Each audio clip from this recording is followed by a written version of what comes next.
다음은 이제 이것도 공동투자를 했던 물건이고 각자 이렇게 했던 거를 합친 건데 요것도 원리를 배워야 돼요. 원리를. 예. 저는 사실 이런 것도 너무 이제 좀 좋은 것 같아요. 일단 원리를 좀 배우면 두 필지 합이 1253평입니다. 그러니까 같이 사게 되니까 뭐예요? 평수가 너무 커요.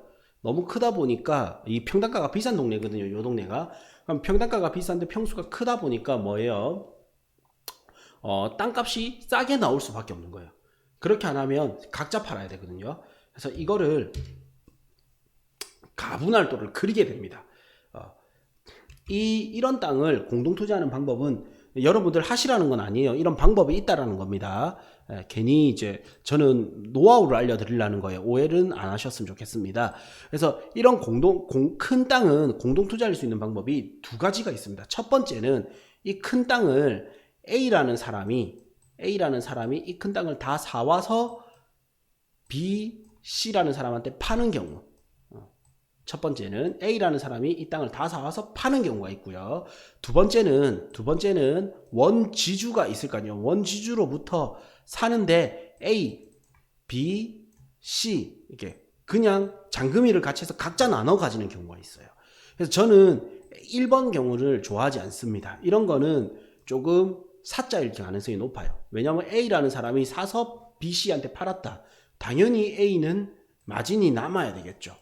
이 가정에서 안 좋은 게 있을 수도 있단 말이에요. 그래서 저는 1번 경우는 안 좋아하고 대부분은 이렇게 이제 지주로부터 땅 주인 원주인으로부터 A, B, C가 각자 나눠 가지는 거예요.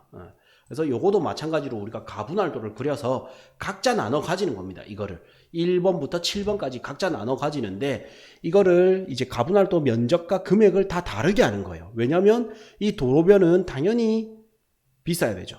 그리고 안쪽 후면 도로는 당연히 조금 싸야 되고 이렇게 해서 이제 각자 나눠 가지고요.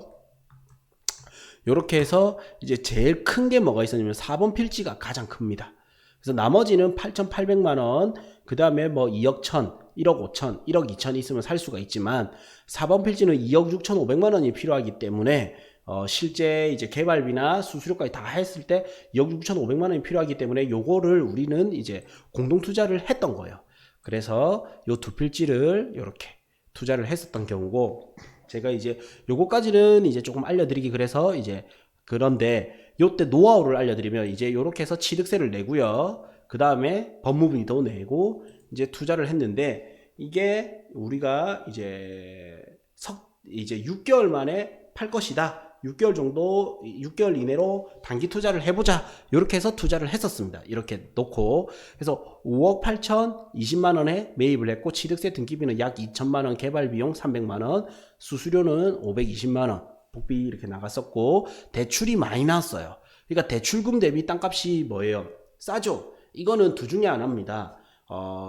은행에서 감정평가 대비 땅을 싸게 샀거나, 싸게 산 거죠. 그래서 대출이 많이 나온 겁니다. 그래서 실제 투자금은 1억 8,900만 원 이렇게 해서 이제 6개월치 이자까지 해서 약 1억 9,800 해서 1억 8,900 1억 9,800 해서 약 2억 정도로 이제 투자에 들어갔었고요.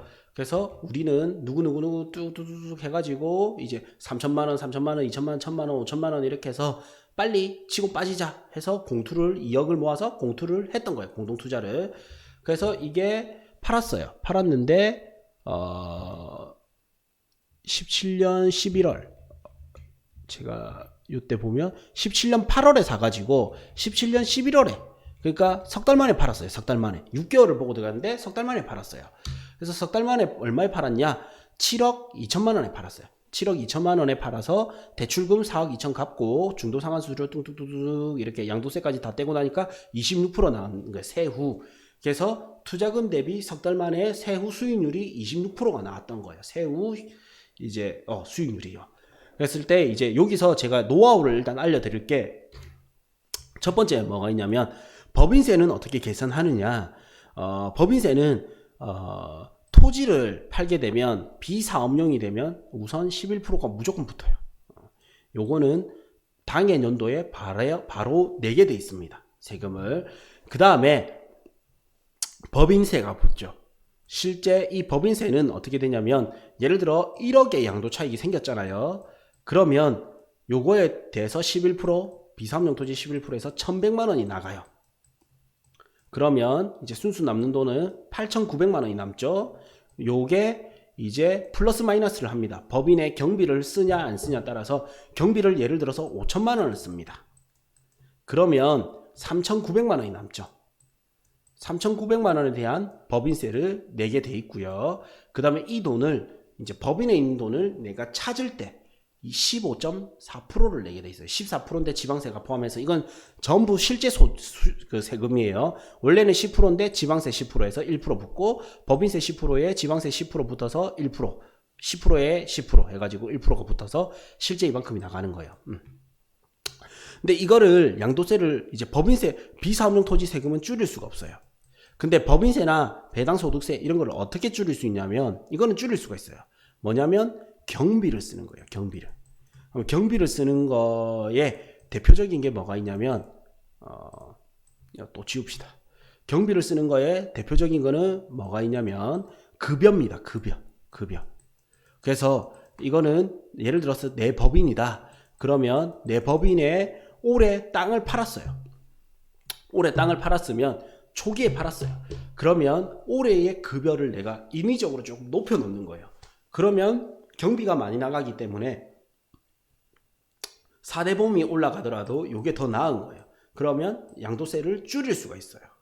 이렇게 해서 양도세를 줄였고요. 그 다음에 이거는 다른 사람은 진짜 몰랐으면 하는 팁인데 저도 사실은 오프라인 강의를 좋아하는데 온라인의 한계가 좀 너무 오프라인으로 해서 좀 제 수업을 듣는 분들 실제 얼굴도 뵙고 싶고 그러면 이제 거기서 못 알려드리는 팁도 알려드리고 싶고 이렇단 말이에요. 저는 막 누군가 내가 아는 나의 지식이 누군가에게 조금이라도 도움되고 이런 게 굉장히 보람된다고 보거든요. 그래서 이게 또 하나 팁을 알려드리면 A 법인이 있고 법인 사업자나 개인 사업자도 가능합니다. 사업자는 B라는 사업자가 있어요. 그러면 A의 사업자가 3억의 차익이 났습니다. 법인 사업자가 2억이 초과되면 어떻게 됩니까? 수익률이 법인세가 올라가게 되죠. 그러면 이 A라는 법인이 사업 소득을 B라는 법인한테 1억의 소득을 넘겨버리는 거예요. 그러면 A는 2억에 대한 소득만 남게 되죠. 이거에 법인세가 나가고 B는 1억에 대한 법인세가 나가요. 원래 20% 세금 나갈 게 2억 초과는 20%잖아요. 20% 세금 나갈 게 여기는 어떻게 10%만 나가게 되는 거예요. 이렇게 되면. 그래서 저는 오랫동안 이제 부산에 살면서 전국적으로 투자를 다녔거든요. 그러다 보니까 저를 아는 분들은 어떻게 같이 이렇게 보게 될 거 아니에요. 그러다 보니까 서로 이제 법인 사업자나 개인 사업자들이 조금 아는 분들이 많으세요. 그래서 서로 이제 올해 양도세가 늘었을 때는 이쪽에 저쪽에 이렇게 하면서 세금을 조금 낮출 수가 있었단 말이에요.